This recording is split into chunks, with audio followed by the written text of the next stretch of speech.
voy a platicar acerca de la importancia de los herpetarios y voy a platicar en dos sentidos.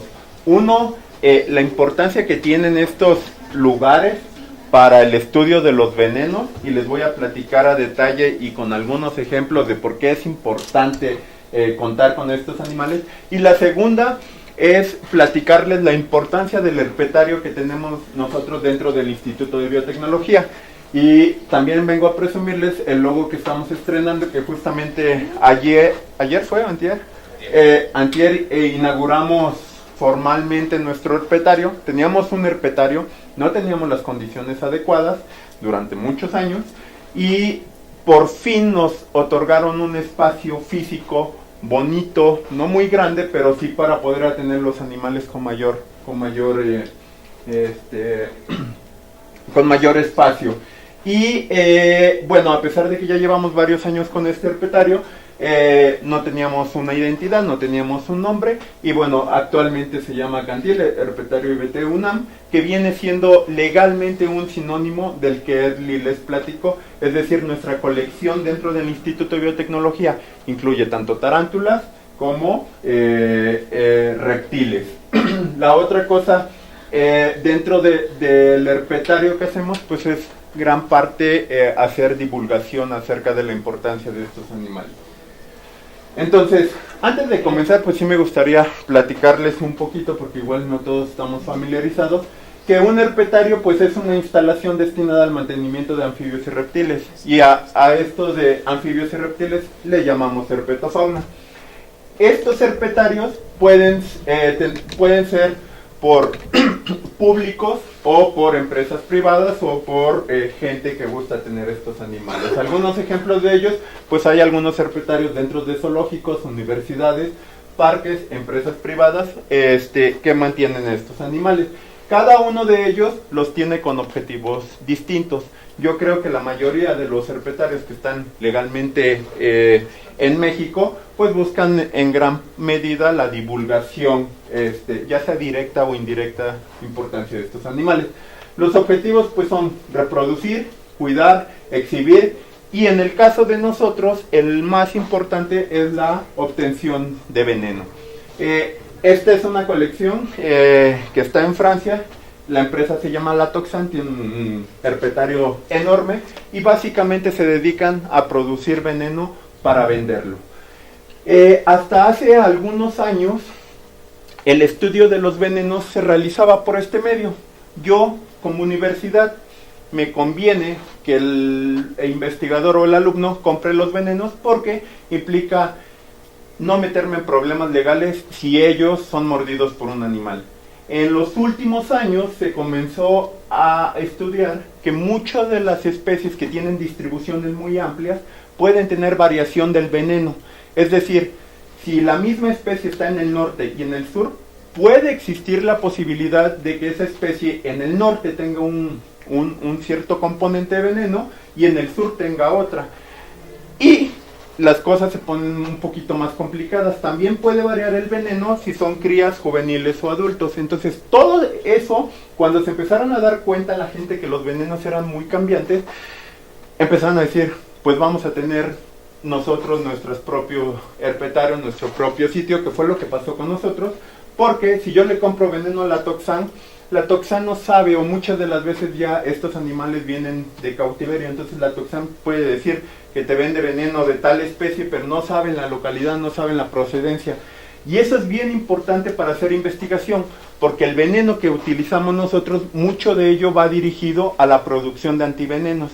Entonces, si yo produzco antivenenos con un solo componente, imaginen que yo produzco antivenenos con veneno del norte, ¿sale? De una especie del norte, y alguien lo muerde en el sur y el veneno es diferente, el antiveneno va a necesitar o más antiveneno o no va a servir el antiveneno para tratar el paciente. Entonces, dado todos esos puntos, se volvió muy importante tener los animales y saber la localidad, la edad y el sexo exacta de los animales que estamos trabajando, y todo esto para la caracterización. Dado todo esto que les acabo de platicar, pues surge la necesidad en nuestro instituto de tener un herpetario. Y ustedes se darán cuenta, para nosotros fue un logro muy grande porque dentro de un instituto de biotecnología nunca imaginamos tener un espacio para tener reptiles. Sí, tal vez en la facultad de biología o algo así, pero en un instituto de biotecnología pues nos era complicado. Bueno, lo logramos y el objetivo principal de esto pues es extraer veneno, hacemos divulgación y brindar apoyo.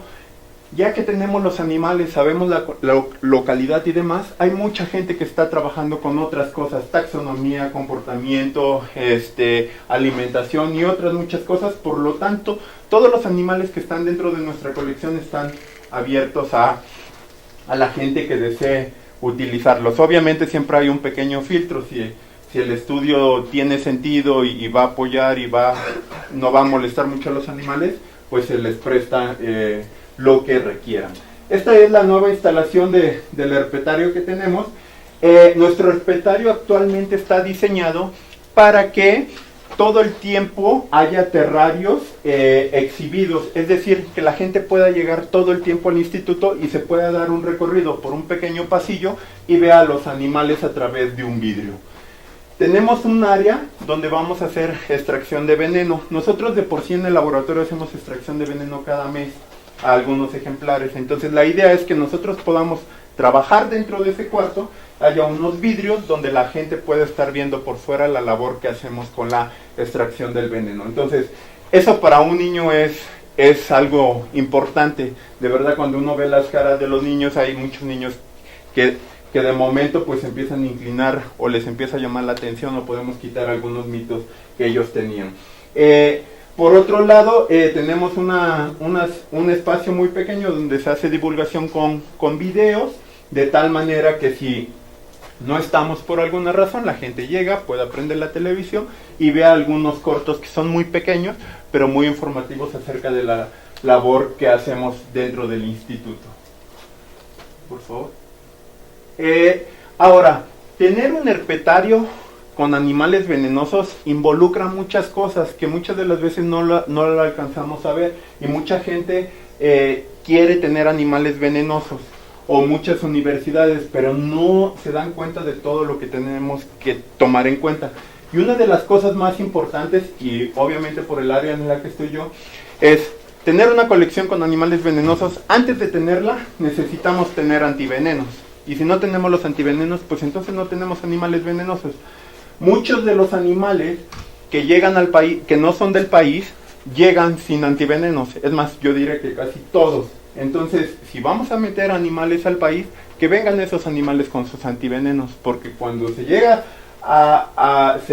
hay algún accidente ofídico aquí en México de especies que no son del país, cuesta mucho trabajo conseguir los antivenenos, y por lo tanto el paciente sufre mucho más lesiones porque el tratamiento es muy tardío.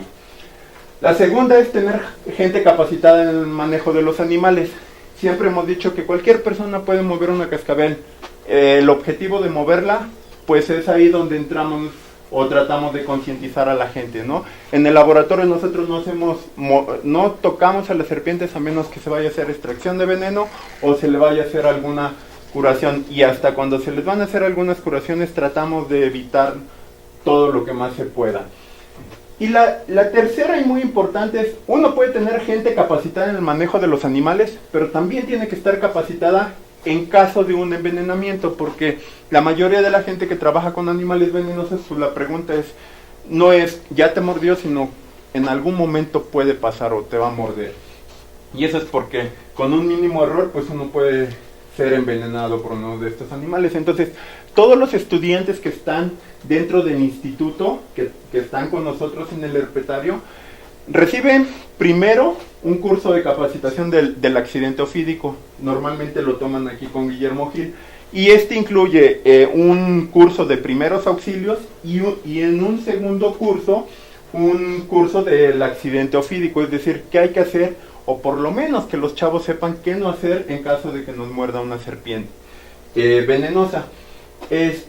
Y la segunda, cuando llegan al instituto, y muchos de los alumnos llegan con el morbo o la intención de aprender o de llegar a tocar animales, mover animales venenosos, y muchos de los que tienen animales aquí me entienden perfectamente.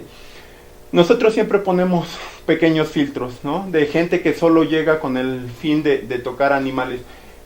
Muchos de nuestros alumnos tienen que pasar 6, 7 meses para que comiencen a manejar o tocar con los ganchos serpientes venenosas. Entonces toda la capacitación es muy importante. Melissa y yo, ahorita van a conocer a Melissa, cuando llegamos al instituto nuestro tutor era un investigador que se llama Alejandro Carvajal. Pasó casi un año para que nosotros pudiéramos manejar una serpiente venenosa, ¿no? Y eso también te pone un filtro, porque la gente que llega que solo quiere por morbo mover un animal, normalmente dura 1 o 2 meses, y si no lo dejan tocar, generalmente se van, ¿no? Siguiente, por favor.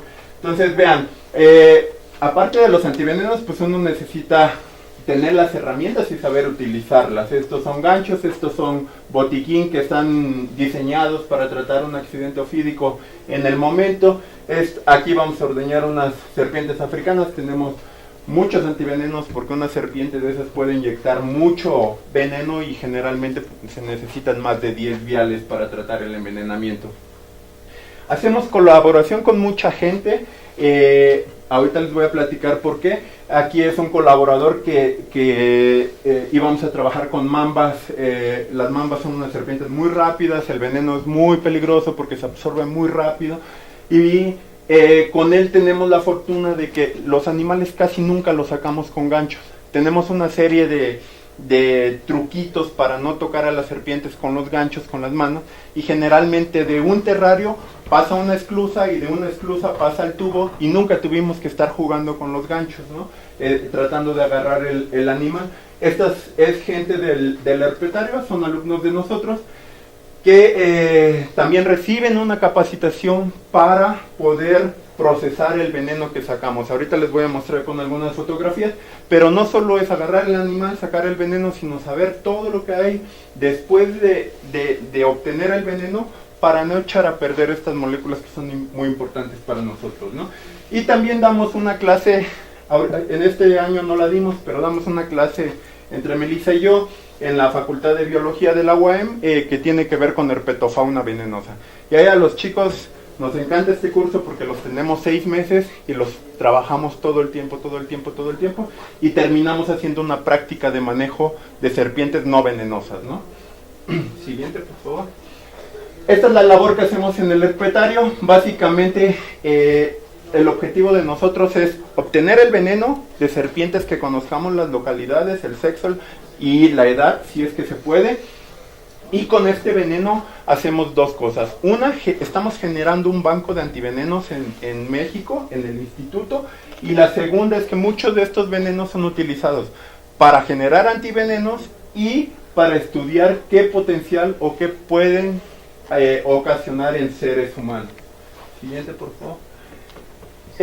Dentro de las necesidades de un herpetario con animales venenosos, pues aparte de toda la logística que lleva capacitar a los chavos, también hay otras que son muy importantes, y estas ya son más dirigidas al cuidado de los animales. Temperatura y humedad ideal. Y con esto porque muchos de nosotros creemos que llevar a un reptil ahí, tenerlo en una caja y a temperatura ambiente es lo ideal, y no. Nosotros tenemos diferentes especies, hay algunas que necesitan 28, 30 grados, y tenemos otras que son de lugares más fríos, entonces no podemos tenerlas juntas, ¿sale? Entonces esto ya implica tener un espacio pues adecuado para tener esta temperatura y humedad ideal. La otra es la luz. Deben de tener periodos de luz, también necesitan luz ultravioleta pues para poder fijar calcio como gran parte de los animales.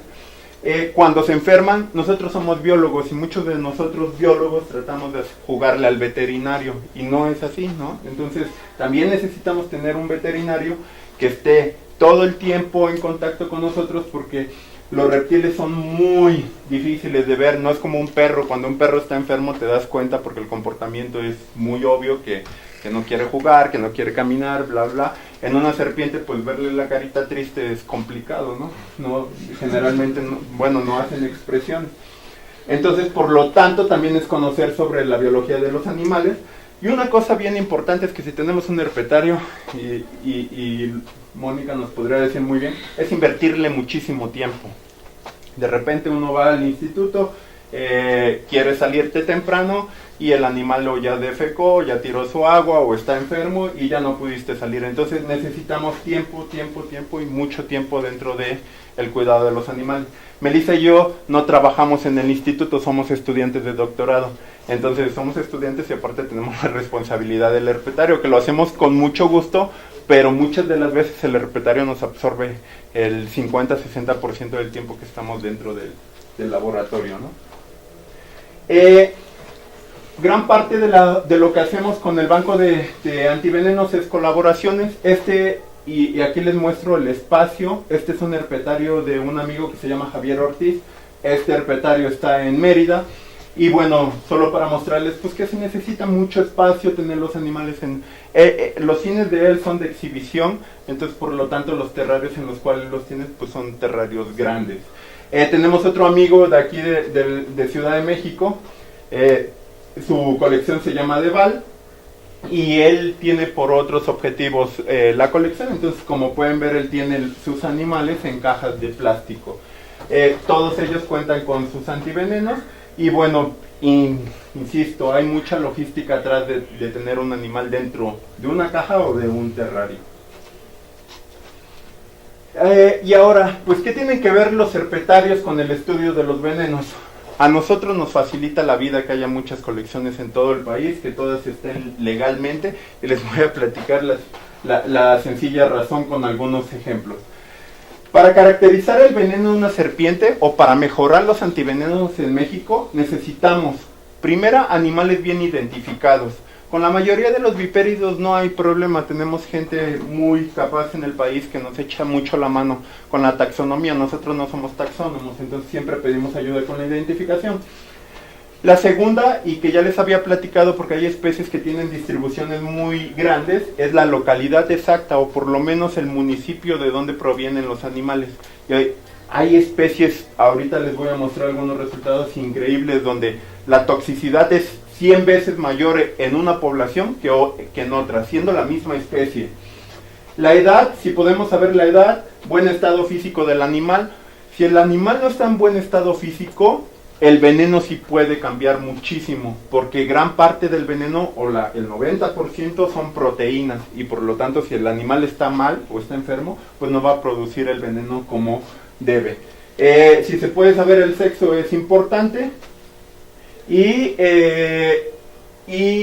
en las colecciones o las colaboraciones por lo menos necesitamos extraer veneno 1 o 2 veces para poder hacer un estudio, para que podamos tener una cantidad de veneno necesaria para terminar un estudio bien hecho dentro del laboratorio. Entonces, dado todo eso, les quiero platicar algunos ejemplos que nos llevaron a tener colaboraciones y con algunos herpetarios, y por lo tanto de esa manera mostrarles indirectamente la importancia de estos herpetarios en todo el país.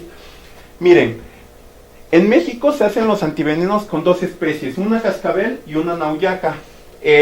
La cascabel es Crotalus y la otra especie es Botrops asper. Desde hace muchos años en México se produce el antiveneno. Ustedes imaginarían que para hacer ese antiveneno, pues primero se tuvieron que haber estudiado los venenos. Y no fue así. Se empezaron a hacer los antivenenos y hasta hace 5 años comenzamos a estudiar los venenos de México, estos con los cuales se generan los antivenenos. Entonces, estos venenos funcionaban muy bien para hacer antivenenos y pues ahí se quedaron, no se estudiaban, ahí estaban. Entonces algo tan fácil como tener el estudio bien caracterizado de las especies con las cuales hacemos los antivenenos no estaba hecho. Entonces cuando llegamos al instituto, nosotros trabajábamos con el veneno de Crotalus y se supone que nosotros utilizábamos este veneno como control en muchos de nuestros ensayos. Entonces nosotros casi siempre trabajábamos con veneno en ese entonces, Crotalus tenía 3 subespecies. Crotalus simus, que es esta distribución que ven en verde, Crotalus culminatus, que ven en esta parte del Pacífico, y Crotalus apcan, que está en la península de Yucatán.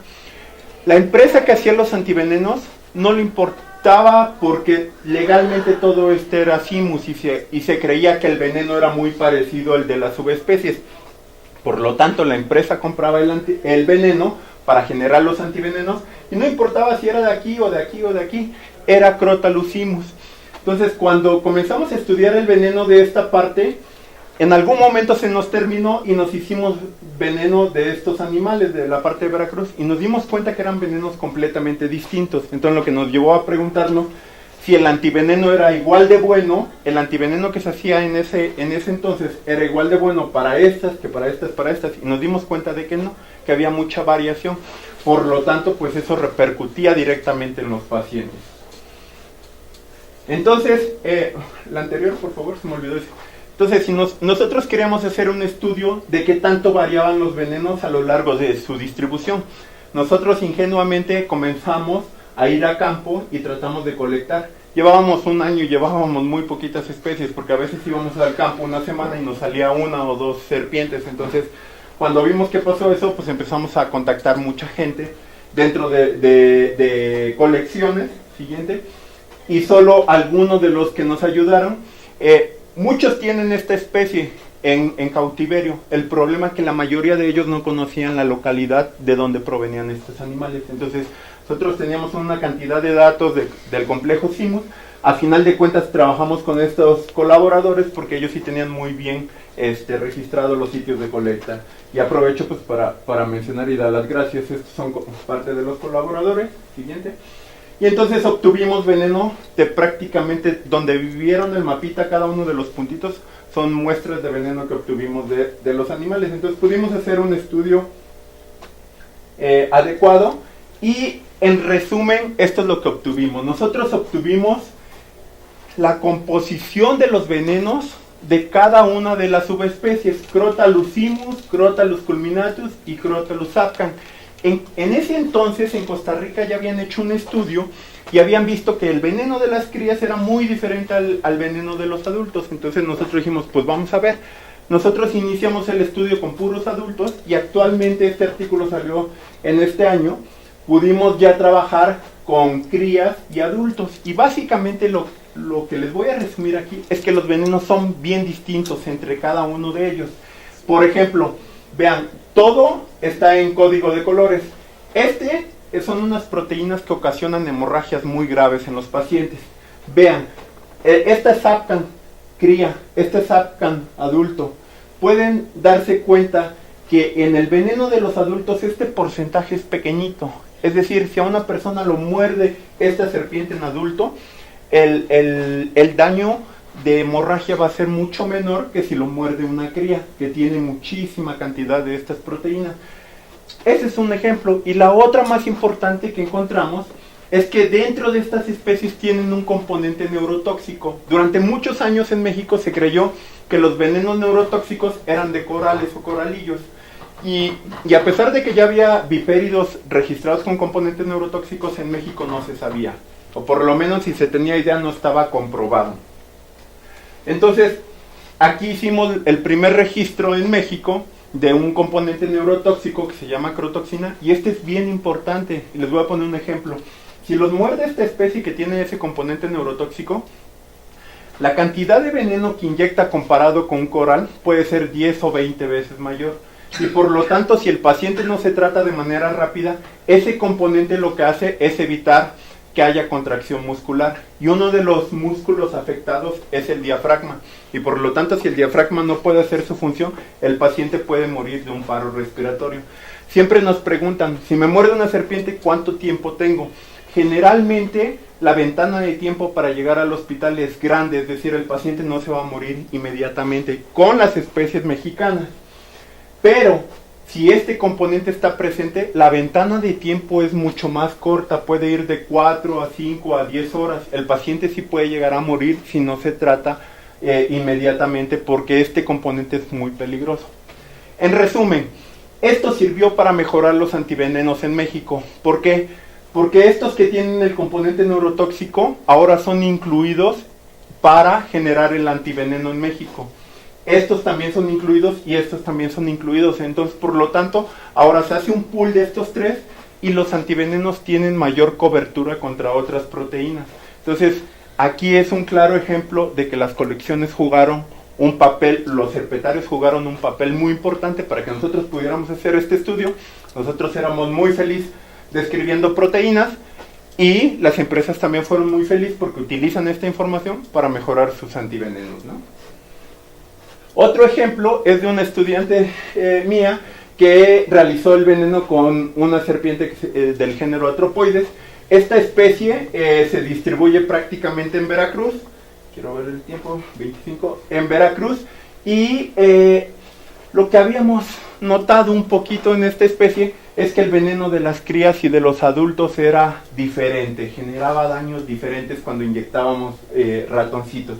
Entonces, el objetivo principal de Belém García, que fue la que hizo este estudio, era ver qué tanto variaba el veneno de crías con el de adultos. Y aquí teníamos la fortuna de que en una colección dentro de la Universidad de Jalapa les habían nacido crías.